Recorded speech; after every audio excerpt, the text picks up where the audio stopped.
Okay. Roll call. We are hoping that Mike and Jim and Greg join us here shortly, but present are Judy Olson and Charles and myself. And thank you all for being here.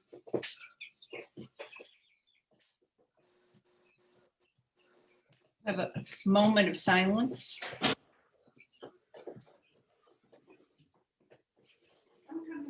No.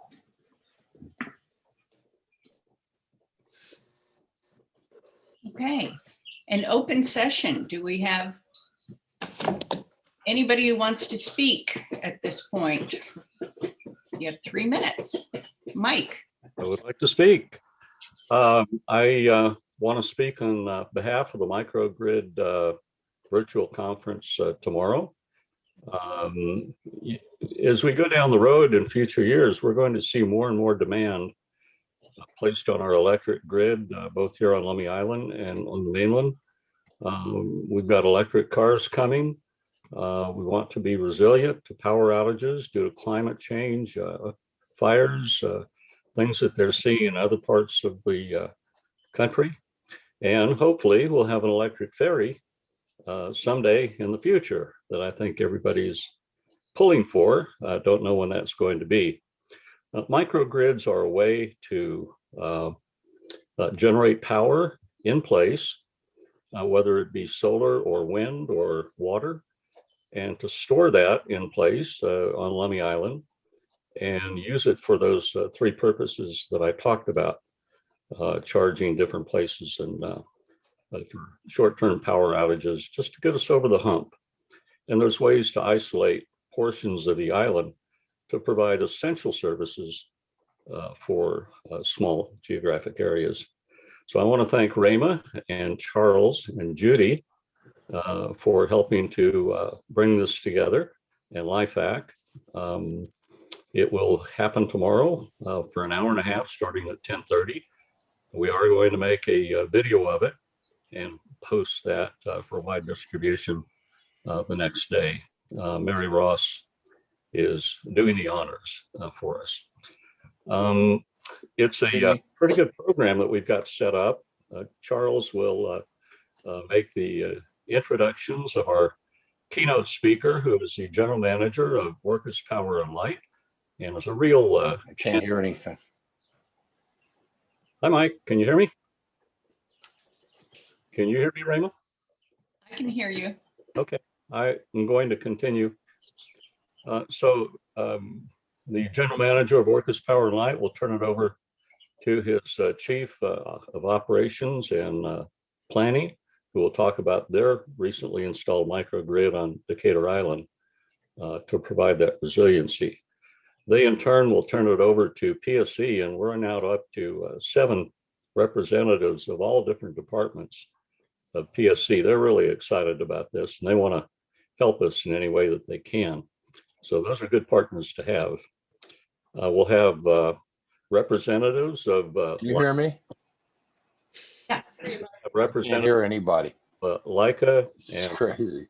LIFAC, Climate Action Advisory Committee for Whatcom County, the Lummi Island Heritage Trust, Health and Wellness Committee, I Fire can't District go. 11. In addition, we'll have representatives from Public Works and Planning and Whatcom County Public Utilities District. They're all sending representatives to take notes and ask the hard questions. What are the obstacles and what are the opportunities to making this happen? I'm looking forward to the meeting. I think it's going to be a great brainstorming session. Anybody got an idea how to tell me how to hear anything? I can't hear a word. Well, look on your, I would look on my keyboard and just check that you can't hear me though. Unmute. Sign language? Sound. I will finish up here, Raymond. And You can send them a chat. Yeah. So we're looking forward to it. I think it's going to be a great meeting. This is the first step to kind of raise the awareness of what a microgrid is and how it works, and to look forward down the road for doing more. So thank you. Well, thank you for putting it together. That's for sure.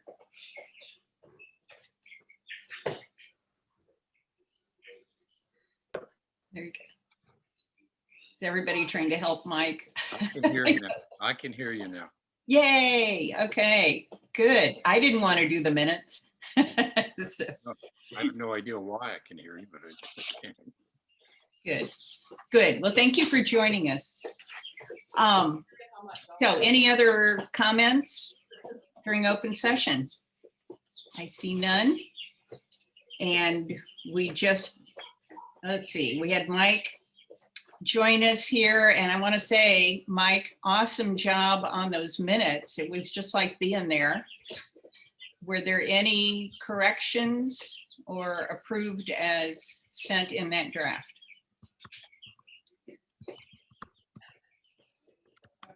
Approval by, I move we approve. thank you. Okay, I second. And Judy, all in favor? Sorry, I got interrupted. All in favor? Yes. Okay, thank you. And Mike, thank you for that. You know, for anybody who missed the meeting, that was great. Any other comments on the microgrid meeting tomorrow? That I think we want to be careful that no more than 3 LIFAC members will be in attendance, and that would be myself and Charles. And do we have a third one, or? Judy Olson. Pardon? Judy Olson. Judy. Okay, Judy is the third person, and then there will be a full recording that will be made available to everybody afterwards. So, and Roland will be there. Yes. I will be there until the staff from the County Road Administration Board shows up. So anywhere, that's when I will have to bug out. They scheduled the time to come up here from Olympia to specifically talk about our ferry proposals. So unfortunately, I'll be there all the way through. I should be there a good 45 minutes to an hour, and then I'll have to exit when they show up. But if they run late in traffic, I'll plan on being there for the whole thing. Great. This is good. Thank you. Exciting day tomorrow then. For all And sorts of reasons. Todd Donovan will be joining us after his 10 o'clock class is over. So he's looking forward to it.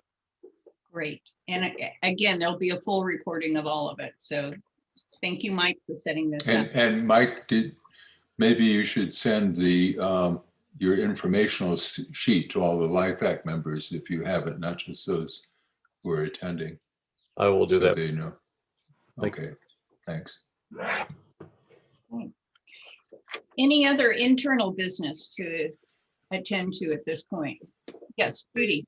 Just curious if Mike McKenzie is joining us. Are you connected, Mike? Yeah, I can hear you. Good. So you're with us. Great. Yeah. Great. Just wondering. Okay, Thank you. important. Old business. Rich, you got an update for us.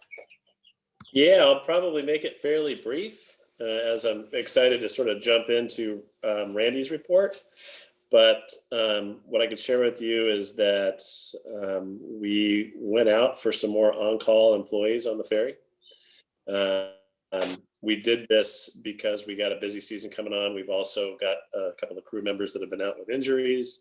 And so it was just time to open that up again and see if there's any interest on the island for folks that want to work on the ferry boat. Also, the 2 on-calls that we do have currently that pick up the lion's share of the work are sort of, they're bumping into these thresholds for timed work as an on-call employee, which means soon Annie, Justice, and also Morgan Shermer possibly will be having to take a little leave of absence from us for a while until the end of, I believe it is October is when that year starts over again, and then they can swoop back in. So it's an unfortunate circumstance, but it's one we got to deal with operationally. I can share with you that, yeah, sure. I'm sorry, what does that mean? That they are getting too many hours for an on-call position? Okay, that's what it That's means. correct. Okay. Yeah, that's correct. Richie, are those three, are they on calls? Those three?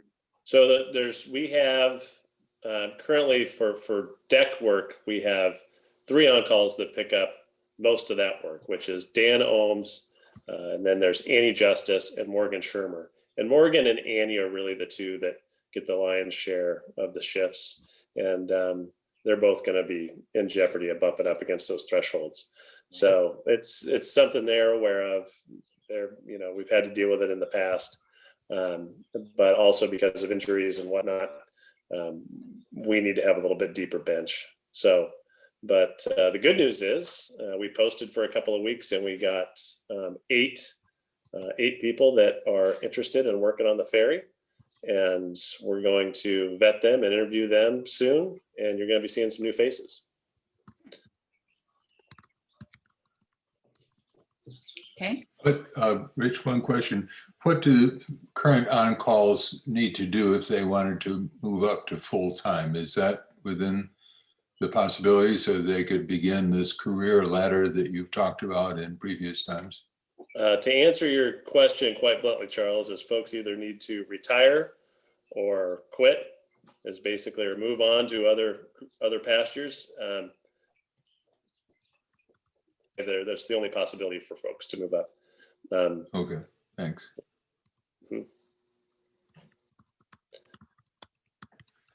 So along with that, also we've been getting a little bit busier on the ferry, which some of you may have noticed. And I'm kind of curious from talking to those of you that ride the ferry in the evening, how the evening schedule has been treating you all.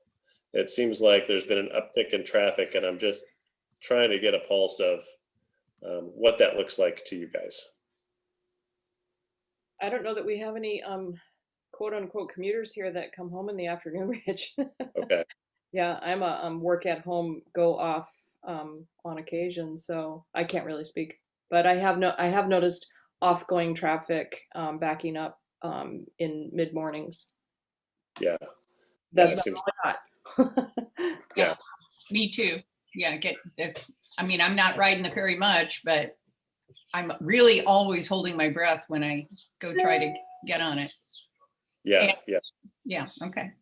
Agreed. Yeah, there's not a whole lot of wiggle room in the morning schedule. It's the evening schedule between 3 and 7 that I'm not concerned about, but it just seems like people are backing up a bit. And just if you happen to be out in the community and chatting with folks, maybe take their pulse on that, so I can see if there's something we can do about it, whether that's amending the schedule a little bit or not. But I'd like to get some ears to the ground on that subject if we could.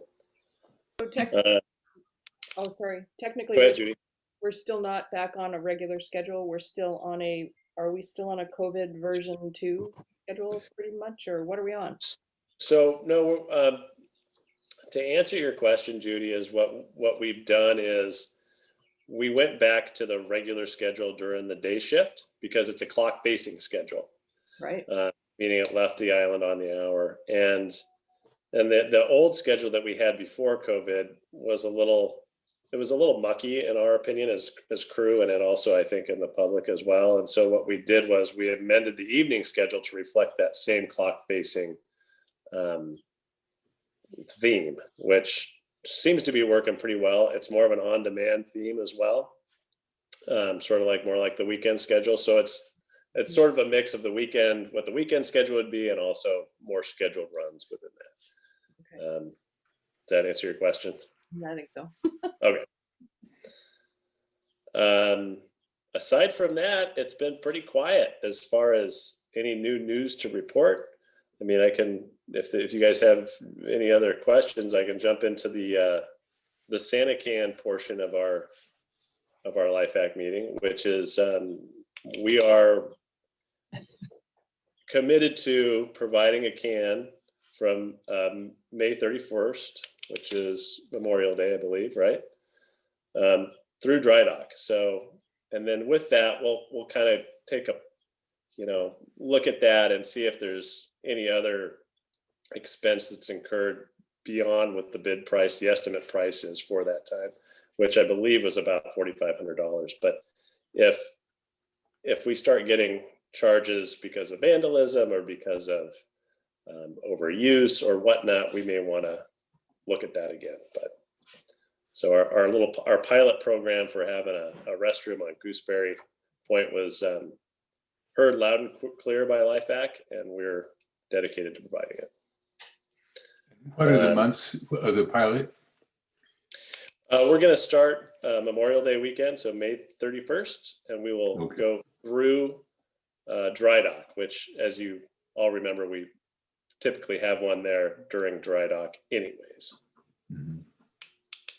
I don't recall that the budget was approved on that. I assume you found a budget line that you could pull those funds from to cover that?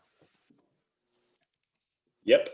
Yep, good. And we'll jump into the rest of that here with Randy's report. I would say that there's not any specific place that we're going to find that, Judy, but we're going to find it. It's about $4,500, which, given the state of the rest of the budget, you'll find isn't. There's other issues at hand that have probably precedent over that, but we can certainly provide that for a pilot program, and then we can all talk about it after that's over with. Yeah. Sounds good. I recall the councilman said that that's something that they can sign off on without a council hearing, and then Liz said that she was certain that you could find it somewhere floating around. That's true. I don't think we need to do that at this point. Again, let's listen to what Randy has. I will say, as far as the weather station goes, I think given Randy's report, we may want to revisit the weather station conversation, as that's a little bit different ask, and it's quite a bit more money. So let's listen to what Randy has to say, and we can revisit that too. Are you being literal about the start time being actually on Memorial Day and not the Saturday and Sunday before? We could do it for the Saturday and Sunday before, sure. For the whole weekend, sure. We could make that happen. Just basically for Memorial Day weekend on, sure. Okay. Yeah. So like Friday or Saturday, possibly, when people start coming out. Sure. Yeah. Thank you. Okay, are we ready?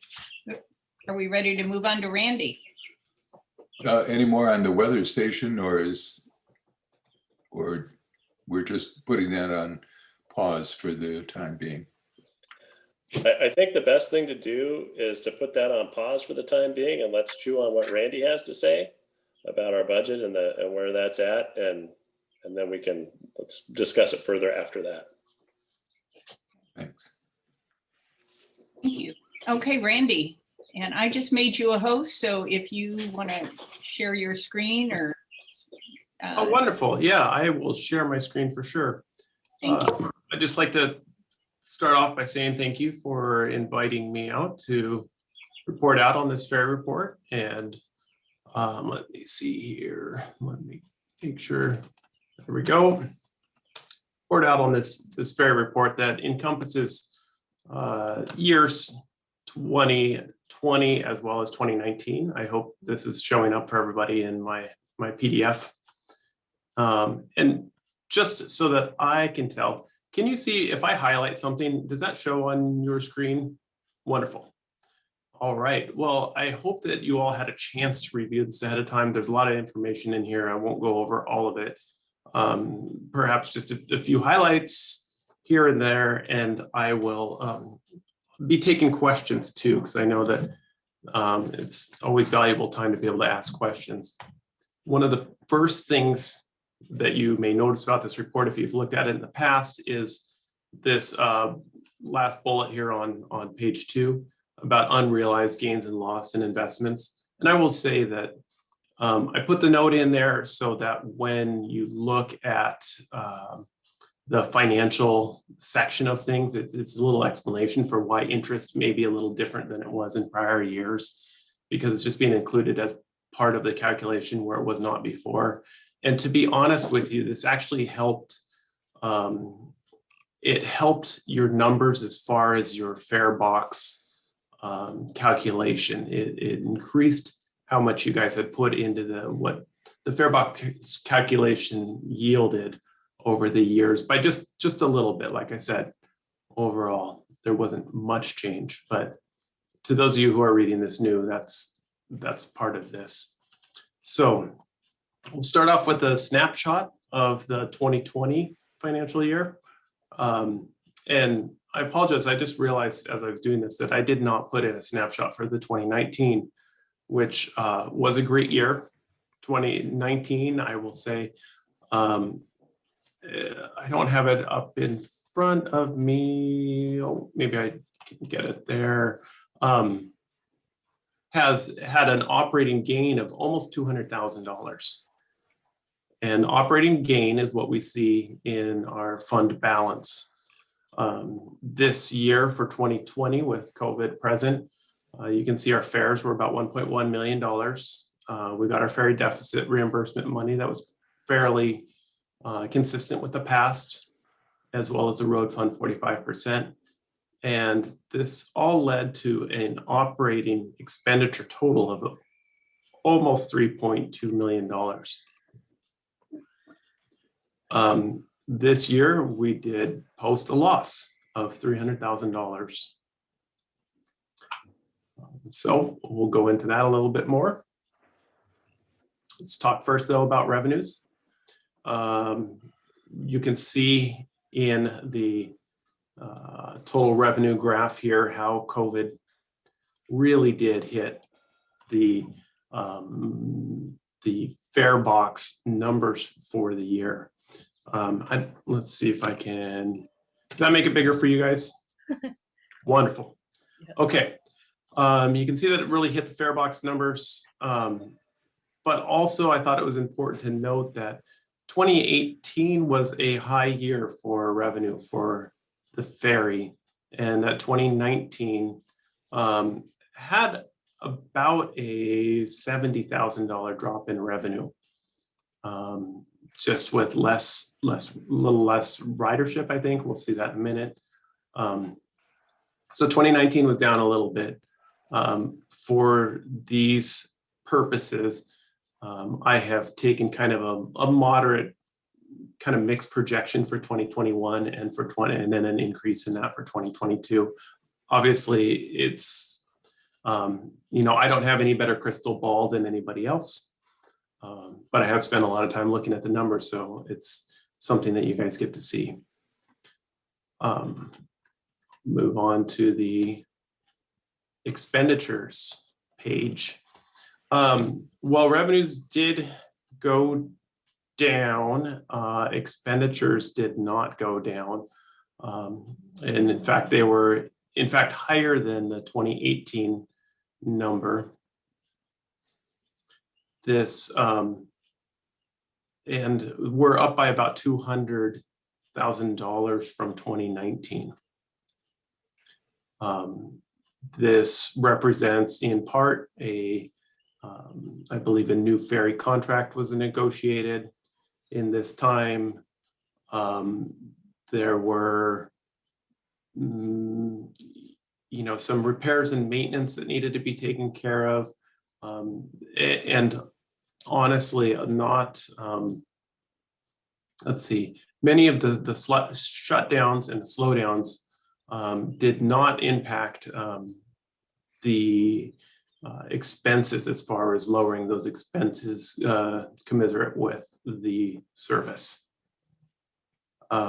For this report, I have included the budgeted 2021 and 22 numbers so that we can see how they compare with what we've actually spent. They do obviously look very much higher. 2021 is very much higher than 2020. And I can tell you that a large part of that is in the equipment and space rental line. which shows an increase in the ferry rental rate. And I'd like to just put an asterisk on that ferry rental rate and come back to this at the end of the conversation. But to know that that ferry rental rate went up $240,000 starting in 2021. And this has nothing to do with the Lummi lease that we have. This is purely the rental of the ferry boat and the operation of the ferry boat from the equipment fund here at the county. Could you As far- explain that a little bit more? What you mean, the Yeah. rental leases? Certainly, I can go into that. So the Washington state law requires that we run the ferry boat and much of our public works equipment through a fund called the Equipment Rental and Revolving Fund.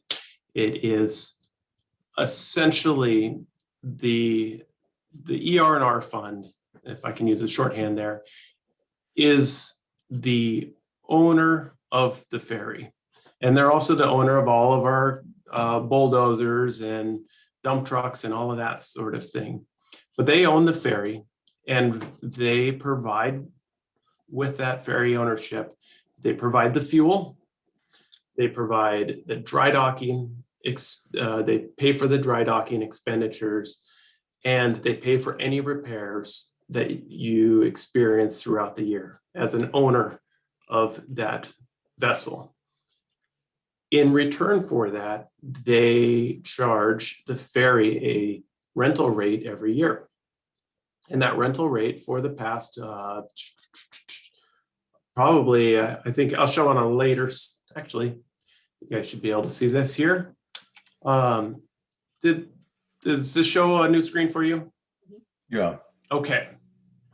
This is the ferry rental equity. So we have a ferry boat and we pay, in this first column here, the red column, a rental rate. Every year we pay, you can see down here by 2020, $600,000. Of that $600,000, this fund, and it's essentially like a little company that operates the ferry boat rental, they pay out of their dry dock, fuel, and any other breakdown expenses that happen throughout the year. Mhm. And so as a company, essentially we'll call them for this, but it's a fund, they need to charge a rental that's just high enough to pay their expenses. And we have not adjusted that price every single year to give some stability to the ferry fund. So the ferry can expect to pay $600,000 a year and not have to immediately absorb the cost of a very high dry dock or something like that.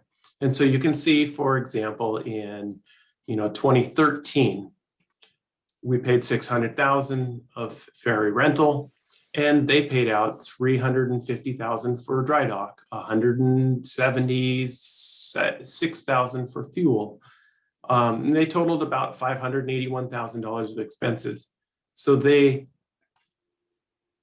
take that annual change of $18,000 and they add it to an account, kind of like your fare box deficit, excess and reserve. And we keep a record of this account, and it's this equity balance line. You can see in 2013, all the way through 2017, we had, it shows as a negative number, but if you look at the rental rate, it's negative as well. We had excess money in that kind of overall cumulative look. Starting in 2018, we did not pay enough in that year. We paid what was required of us, but it wasn't enough to cover the expenses that year. 2019 wasn't enough to cover the expenses that year, by $157,000. It was a good sized dry dock year. 2020 came around, and Rich and Elizabeth were very astute to notice that we had an opportunity to do a dockside annual maintenance. And so they were able to save quite a bit of money. You can see that in 2020, we actually paid in $156,000 more than we spent on expenditures for keeping that ferry running, which helped considerably with our deficit. Because had we not been able to do that, come 2021, the equipment rental and revolving fund would be knocking at the doorstep saying, hey, you know what? You owe us more, and you kind of keep on doing this year over year. So consequently, what needed to be done about this, this equity balance going the wrong direction, is that the rental rate needed to go up. And so here we can see that starting in 2021, there's an $840,000 rental rate annually instead of a $600,000 annual rental rate. This goes to cover what's expected to be a very large dry dock coming up. And, you know, the projections still indicate that we will likely be behind in our equity, our cumulative equity, but we will keep on paying that rate, and it'll keep on matching up with expenses, and we will recover from this. But much the same as what happened back in 2007, when we were behind in the past, we had to raise the rate then as well. And so if we look at this, we've had a pretty good run at $600,000 a year since 2009, really. Is that fair enough for the small explanation? That's great. But can you give me a sentence on why the state requires, this is like a company, quote, within the Public Works Department, or is this? I don't think I can give you a sentence on why it requires that. It's one of those rules. I'm not sure why it is that they instituted the rule about the equipment rental fund. It's locked away somewhere in the RCW for some reason. Okay. So, all right, thank you. I won't hold you up further. Shall I move on from expenditures? Okay. Keep an eye on time. A summary of ridership statistics. We did see a decrease, surprisingly, in 2020. And as I had mentioned before, a decrease in overall ridership in 2019. You'll notice if you look at the blue line here at the bottom, that vehicle traffic still continues to creep up. Just a little bit year over year from 2018 to 2019. I think we just kind of throw 2020 out for this purpose, but pedestrian traffic seemed to have been on a little bit of a decline. I don't have much analysis as far as why those numbers were such. So I will move on from there unless you have questions. Okay. Ridership by fare type is something that we look at typically just to kind of see some of those fluctuations in, well, really punch card and single ride type fares. I know that they have typically been equated to islanders versus folks visiting the island. You can see here in the first quarter in April of 2020, where the non-fare ridership went all the way up and happened to match the total monthly ridership. And that was when we were in the midst of free rides. Hopefully we don't see that again. And we did, I think by the numbers that I ran, I'm pretty sure that that cost of ferry ridership costs the fare box about $100,000. It's tough to tell. That's a very tough calculation to come by because we never know how much people we're going to buy from one ticket rate to another ticket rate. And so, you know, it's a rough number. Getting into the 2020 adjusted operating costs, you know, for our 55% fare box recovery, we always go take the total operating cost, subtract the ferry deficit money that comes from the state, which was $237,000 this year, less any interest that was received. So that was $51,000 this year of interest. I know Pat Dunn had a question about the unrealized interest. I will say this $51,000, about 20,000 of it is unrealized interest. And so that's how it helped you all this year, is it shows more actual earnings of interest.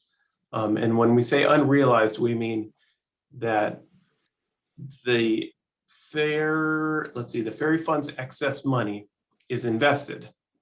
And those investments, as they go up or down, as we all know, investments, they can rise. And we could say that we have more money because we have more in our investment account, but until we sell, we don't actually get that money. And so that's what this unrealized interest is. The fare box goal for the year was about $1.6 million. And as we discussed earlier this year, we took in about $1.1 million of fare box dollars. This was about 40% of the adjusted operating costs. It left us behind in the fare box for the year, $425,000. And so we talk about cumulative tracking of these things, much the way we talked about the cumulative tracking of the ferry equity for the ferry rental. The cumulative for the fare box, let me just skip ahead a couple of slides here, is the fare box recovery rate is set by the Whatcom County Code, and it is meant to be a cumulative calculation that helps us figure out whether fares are set at a reasonable rate for the expenses.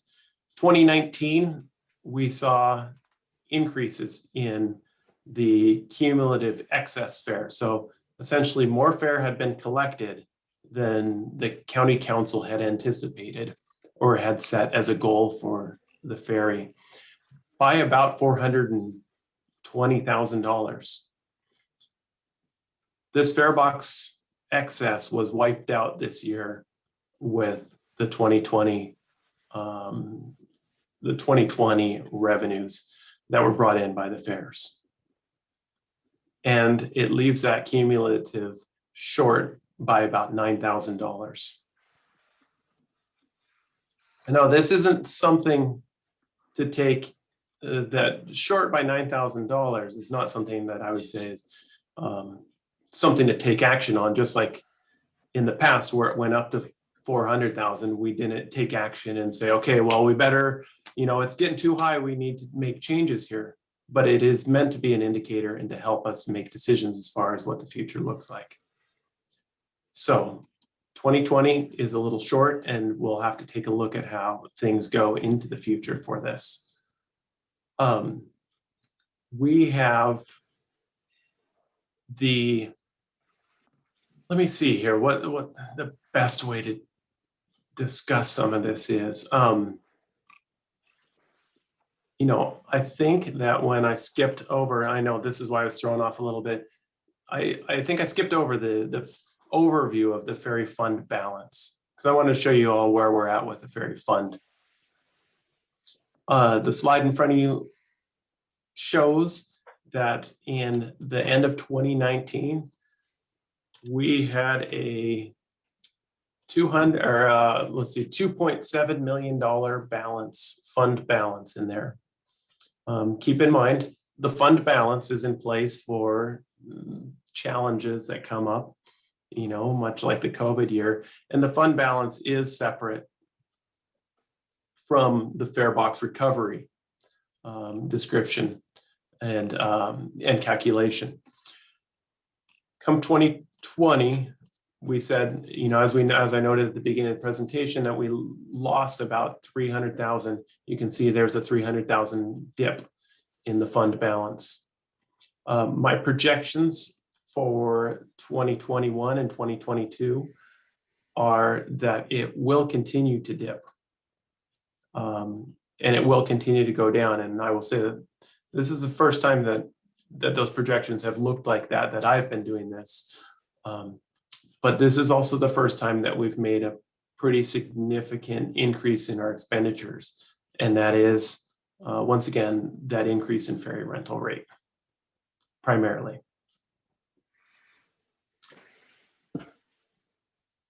So, I just want to say one more thing about the ferry rental rate going up. And as I mentioned before, it went up $240,000. Or yeah, $240,000. It went from 600,000 up to 840,000.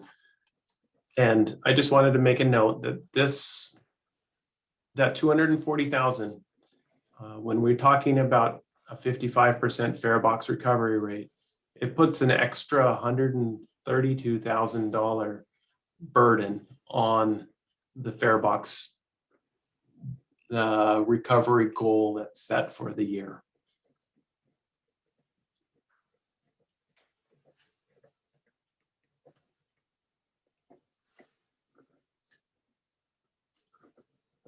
So,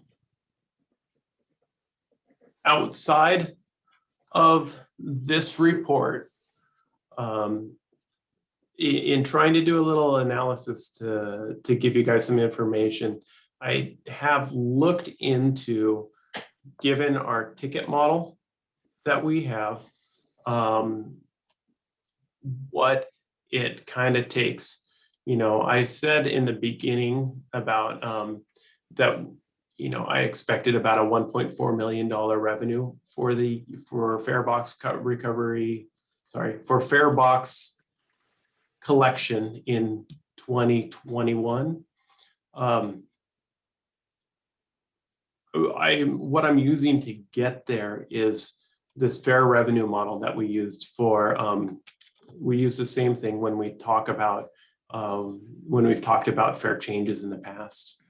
And this right here, the 2019 tickets sold uses 2019 numbers for everything. The exact number of cash fares, pedestrians, the different ticket categories and such. All of those are included in this 2019 tickets sold. If we had a year like 2019 that had a 15% drop in just cash fares, we would get to that $1.4 million for the year. And so this is what my revenue basis was for 2021 numbers. I've used the same type of methodology just to do a break-even calculation for us to see what it would take, what kind of ticket sales compared to 2019 it would take to get to the new fare box target that corresponds to the 2021 expenditure budget. And that shows a 19% increase across the board in ticket sales. So I don't anticipate that we will get there in 2021. You know, I don't anticipate that we will get there in 2022. And we will have to take a look as these years come up into what ways we have to right this fare box recovery.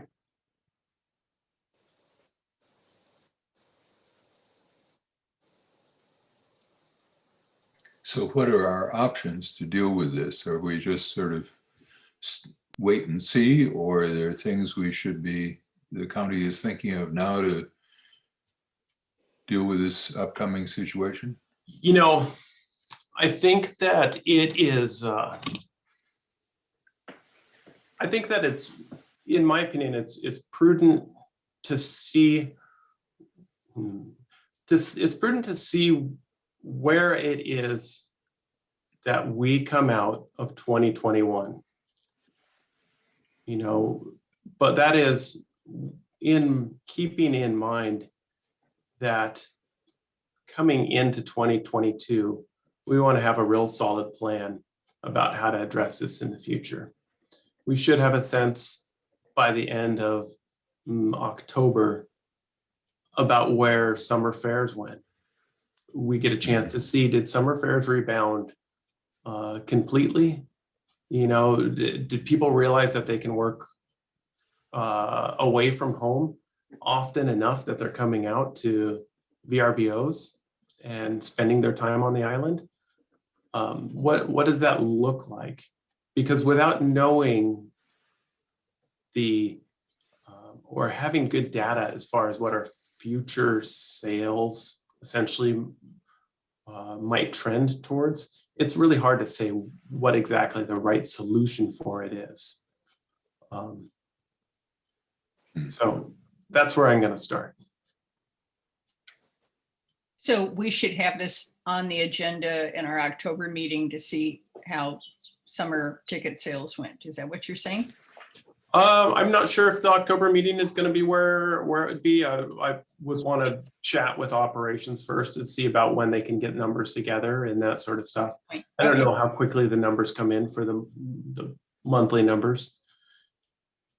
Okay, but to be continued. Okay, thank you for that. And, you know, I think there's a lot of unknowns and changing demographics on the island, and yeah, but good question to ask. Thank you. Okay.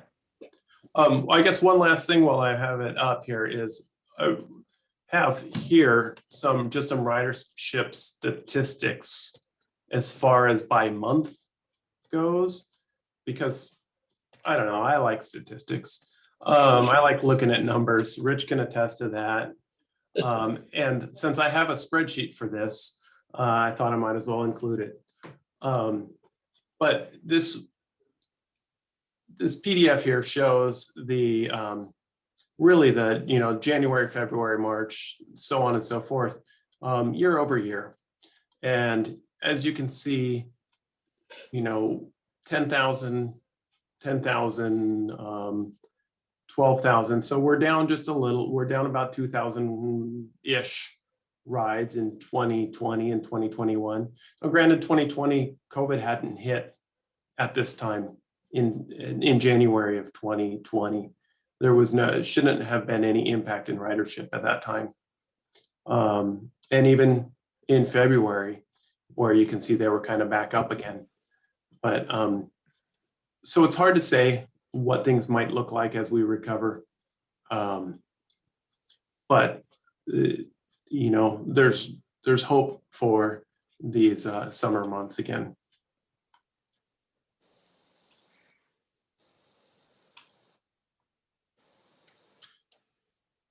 So Well, that's all that I have prepared, but I'm willing to answer questions.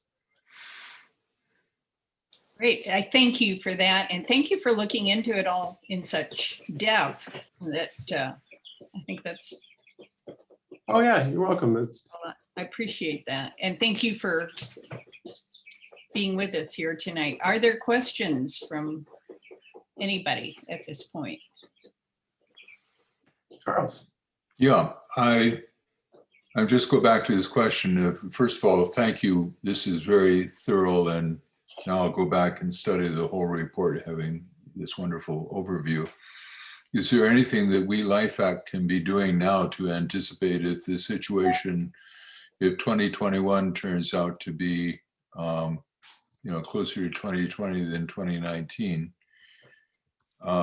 what we can do or what we should, if anything, other than to just see this as a possibility, or what actions can we take aside from just being knowledgeable? As the finance person, that's a tough one for me, and I would probably defer to operations for that. If I were LIFAC, I would be asking operations for some, where they see some opportunities for savings.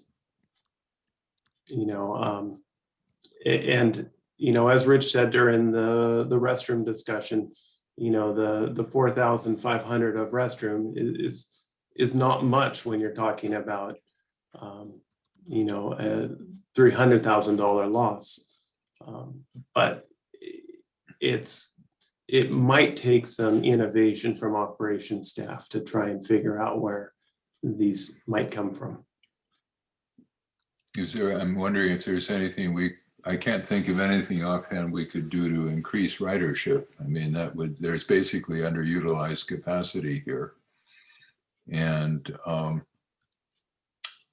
driven by the events of the last year. Mm-hmm. So invite your friends out. Right, invite your friends. Lots of dinner parties, a bake sale on island. Right. Talent show. Right. On island for off islanders. Right. Well, time Okay, will tell thank what you. happens post- Randy, I'll pretend I'm the typical islander, which means I'm myopic. And so the question everybody has all the time is, do you anticipate fare increases? I mean, that's always the question. Everybody thinks they're walking on eggshells about, when's the shoe going to drop on increasing? But is it too early for that? Is that what you're saying? I'm not sure. I think that I can not anticipate, but say as far as the 55% fare box rate, that we aren't hitting that. And that's what Whatcom County Code has us targeting. And so we aren't hitting that right now. And there isn't anything in the code that says by this date you have to hit this target. What I think is that fares are not something we change lightly, and they're not something we want to change every year or often. And it's a lot like driving on ice. You kind of have to figure out where you're going before you make your next turn when you're driving on ice so that you don't go out of control. Okay, thank you. Other questions for Randy? Yeah, I hate to go back, but I'm just curious about back from your page to the fourth bullet on the unrealized gains and losses on investments. Yeah. What drove that change from how it apparently was done before? Oh, okay, certainly. I might even be able to pull. I don't know if I'll be able to pull up. Hold on. Oh, you might be in luck here, or I might be in luck. I should say, not you. I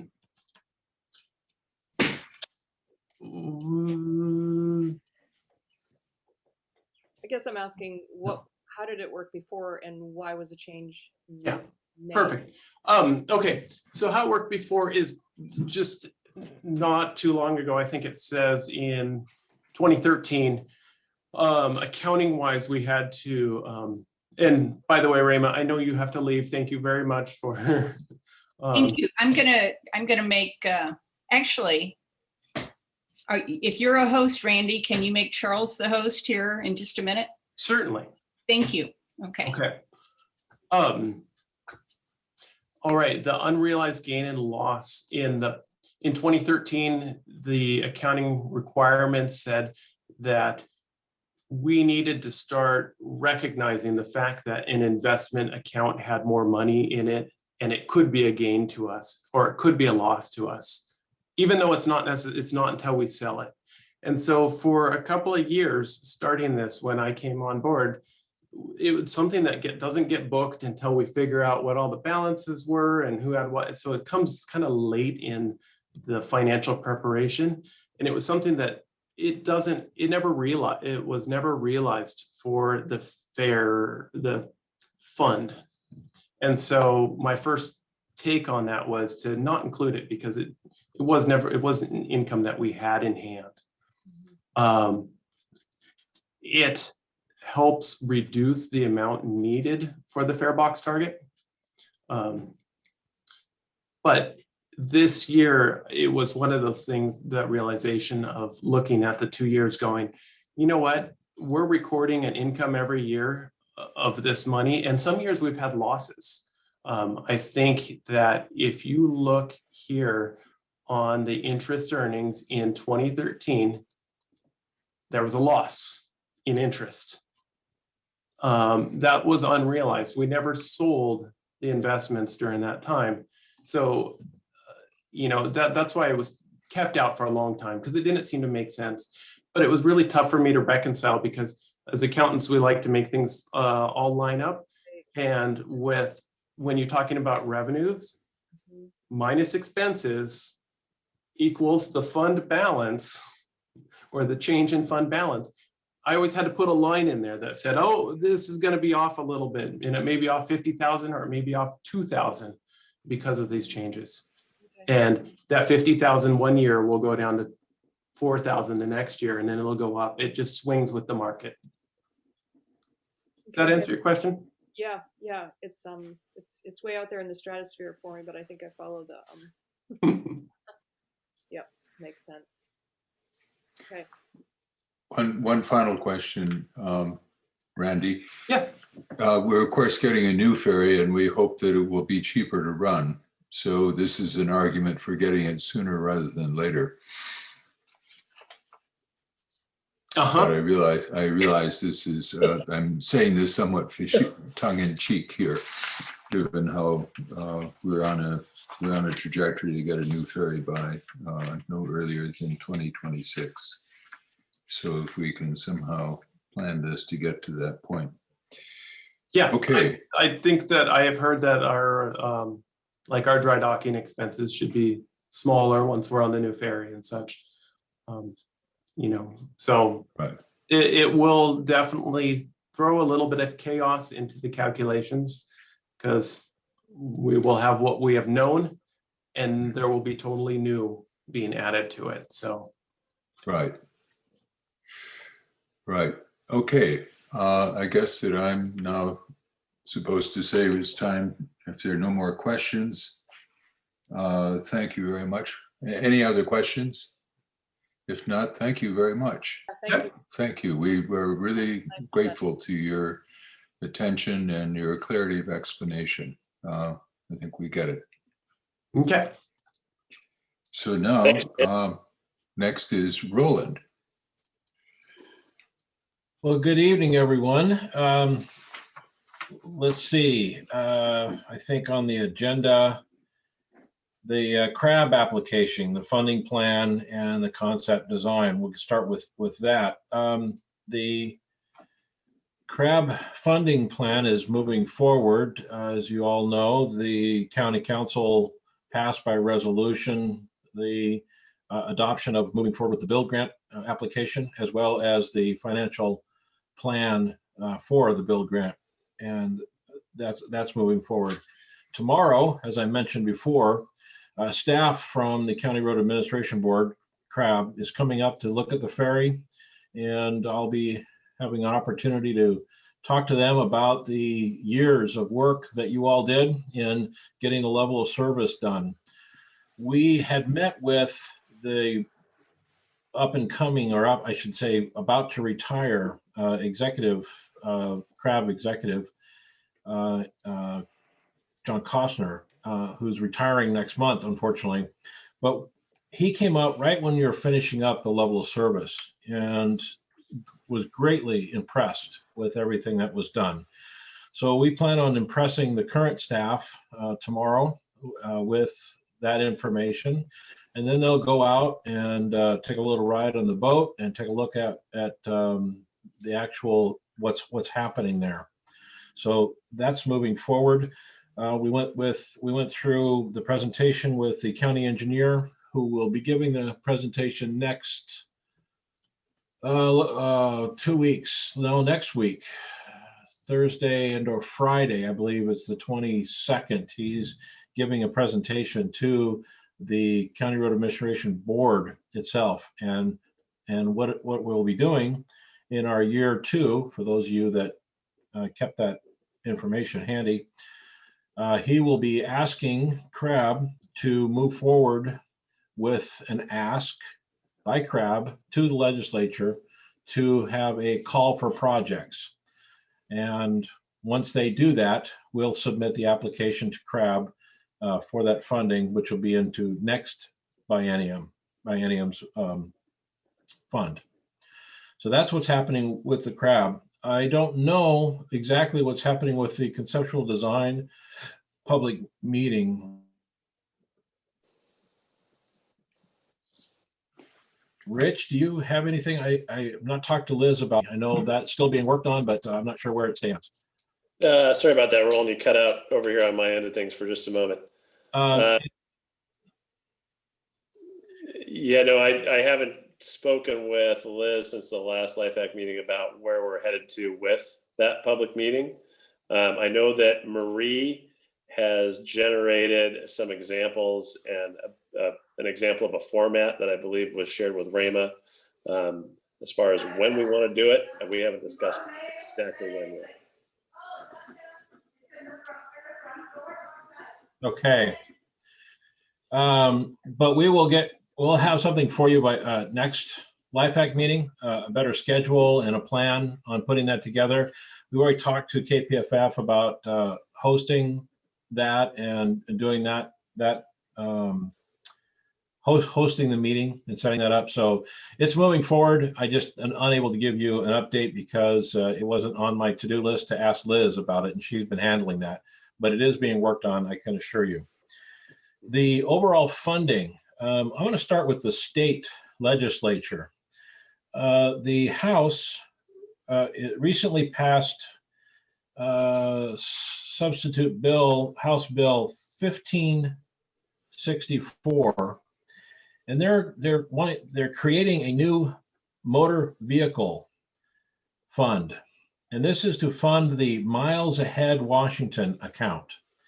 And in the Miles Ahead Washington account, there's a laundry list of large projects throughout the state. And there is in this list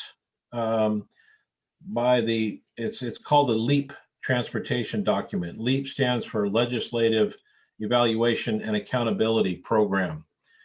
And this committee for the House and the Senate, both have one, looks at all the different projects, and the ones that are viable more towards shovel ready and have gone through or part of transportation improvement programs, as well as had the type of public outreach that we've talked about, and put these together. The good news is the Lummi Modernization and Preservation Project is in both the House and the Senate list of projects, and they have it down for $30 million. Wow. So that doesn't mean they're going to give us $30 million. We may get a portion of that, but that is the ask. So the county executive pushed very hard to get that locked in by both the 40th district and the 42nd district.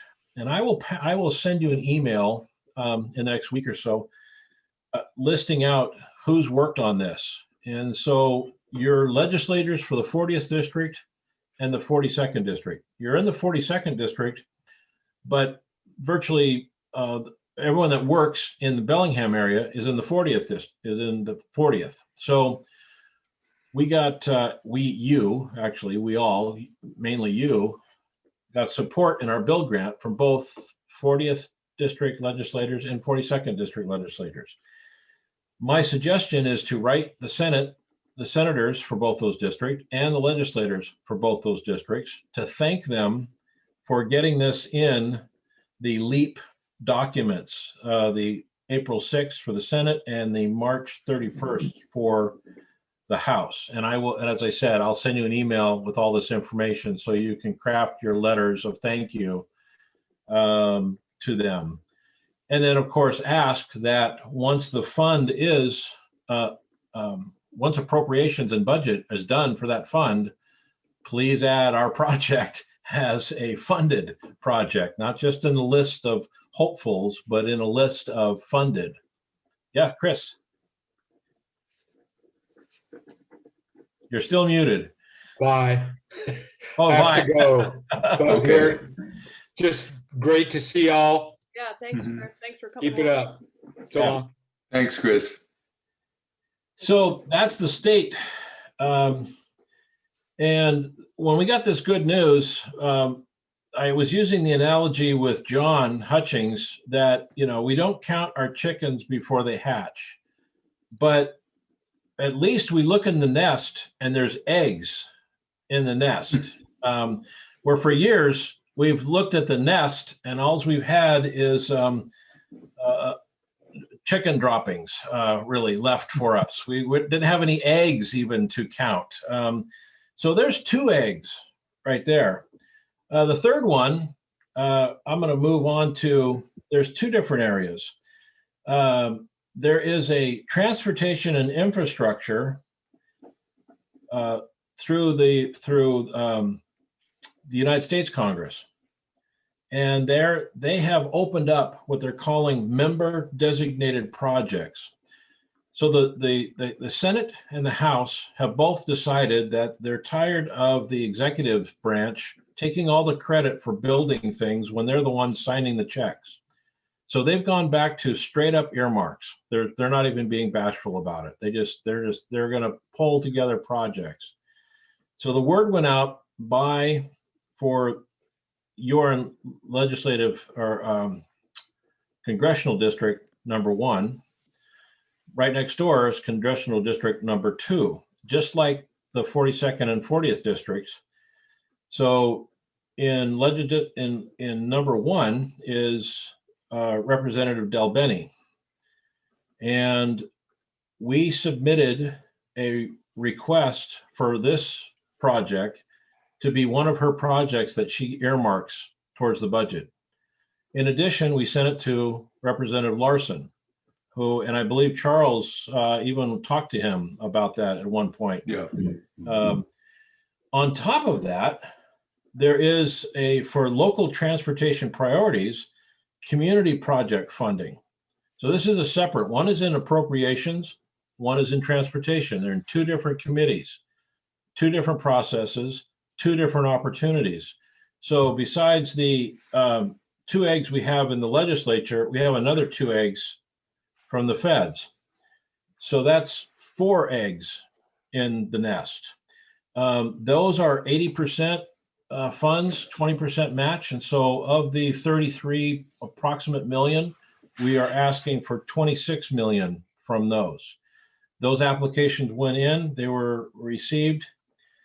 The build grant, our 5th egg, the build grant, that is expected to be announced before the 26th. They gave a deadline that they will announce it before the 26th. We're keeping an eye on that. And we have already started updating last year's application to meet what we expect for this coming application. KPFF. The 26th of when? April. Which month? April. Of April. Yeah, Wow. so in a couple of months or a couple of weeks, we'll hear when the due date will be for the new bill grant, which we anticipate to be mid-May. They usually don't give a whole lot of time, turnaround time, because people that want the money are already pulling together their resources to do this. We're not sure, however, if some of the slow up is the new infrastructure package that President Biden and Secretary Buttigieg are out there selling right now. So, but they have to get through, the bill grant has to move forward, because that is actually set up by Congress, not the administration. So Congress will put the date out there sooner than later. On a side note, and again, I will send an email that has all this information, because we do need to send support letters to Representative Del Bene, Representative Larson, and Senator Murray, because she's part of this as well. We asked for her to include these on the Senate side. And that was confirmed by the executive's office and by John Hutchings that they received that and they understand the importance of this regional project. So we're looking at not only reminding them of this project, but asking them to support the project through either appropriations or transportation and infrastructure. And I'll give you the titles of all those so that you can craft your letters accordingly. One of the things that came up, and here's probably the best news that I've heard for a while, is I had a question on one of the applications for, and I called Representative Larson's office. And I talked to someone who had just talked to Congressman Larson, and she said, "Oh, Whatcom County. Oh, I wanted to talk to you guys because I just heard from Representative Larson. He just came out of a meeting with Transportation Secretary Buttigieg, and I wanted to let you know the Lummi Ferry was one of the topics they discussed." So the guy who's going to be deciding on the bill grant application is Secretary Buttigieg. One of the co-chairs of Transportation Infrastructure, who he needs to really keep happy, is Rick Larson. Rick Larson was in his office talking about the Lummi Ferry.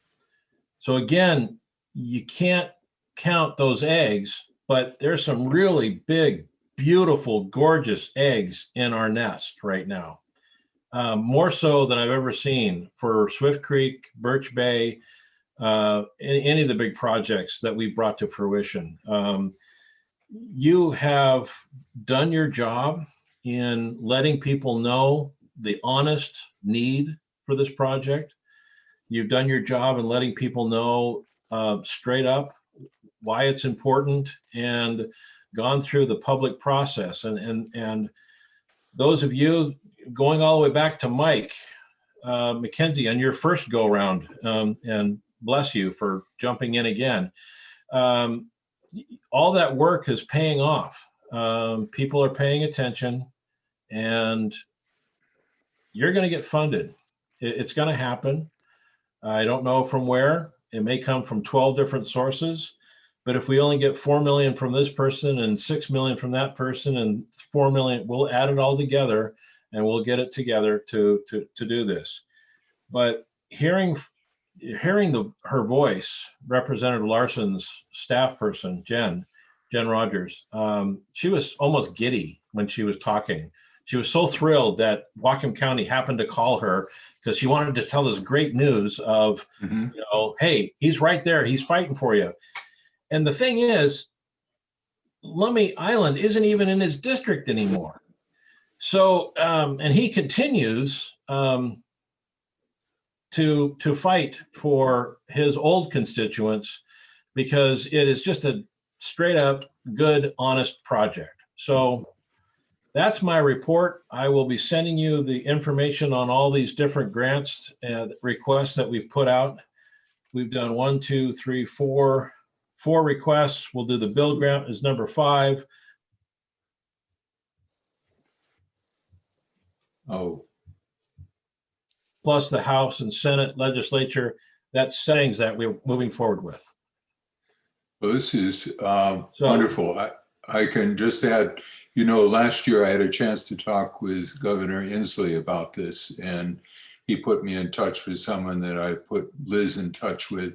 Is activating that relationship going to be helpful with the state legislature, or I mean, we established it, but maybe Liz could reach out through, she knew the guy in Seattle, I don't remember his name right now, but Yeah. who was the advisor to the governor on ferry electrification specifically.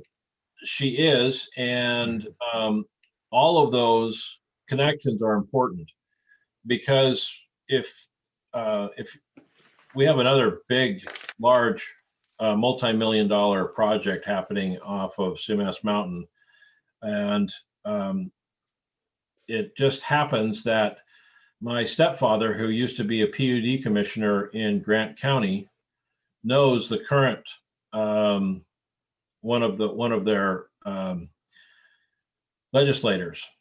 And he was talking about, he sits on the committee that reviews the same projects that we have. This is Swift Creek.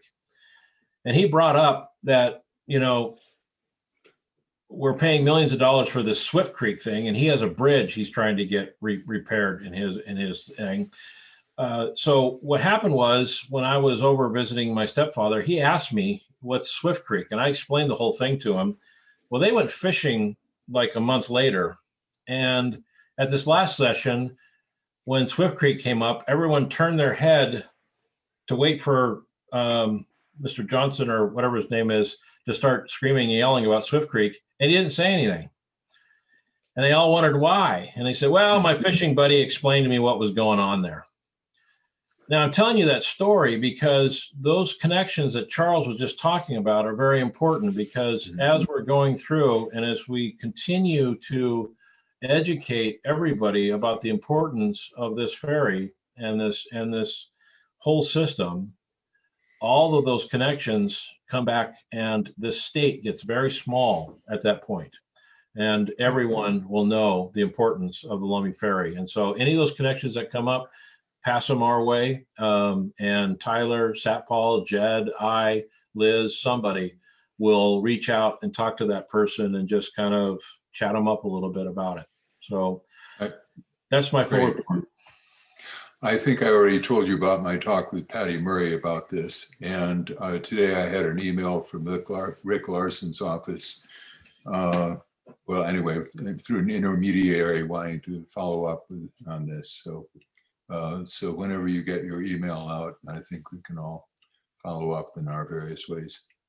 Other comments from other members, anyone? I just want to know when that build grant announcement's made, if we will hear you shout from downtown. Yeah, we will definitely let you know. And we're gonna send it in.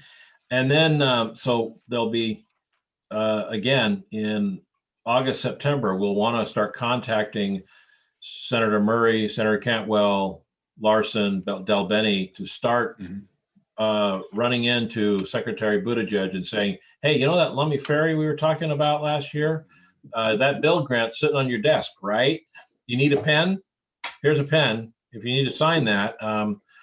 So that's the time period around August that it'll be sending off to, it'll gone through their review committees and heading towards Senator Buttigieg's desk at around that time.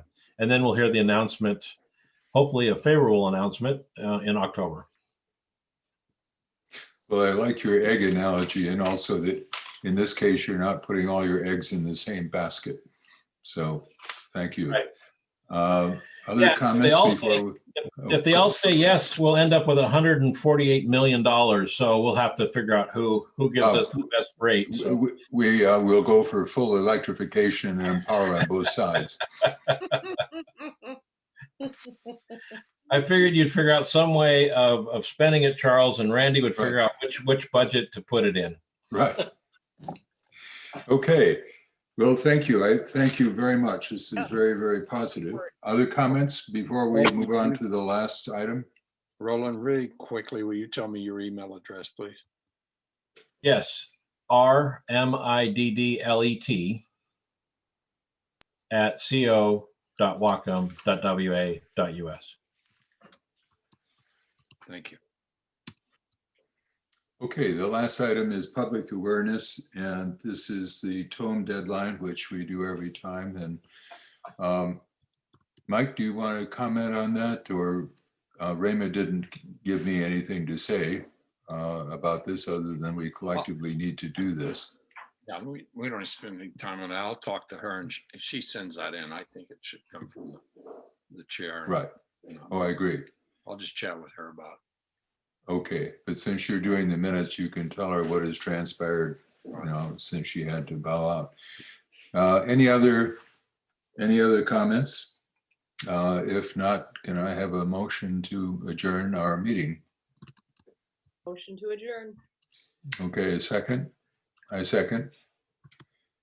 All in favor? Thank you all Yeah. for your time, and we'll carry on in our usual high-spirited way. Thank you. Thank you, all of you.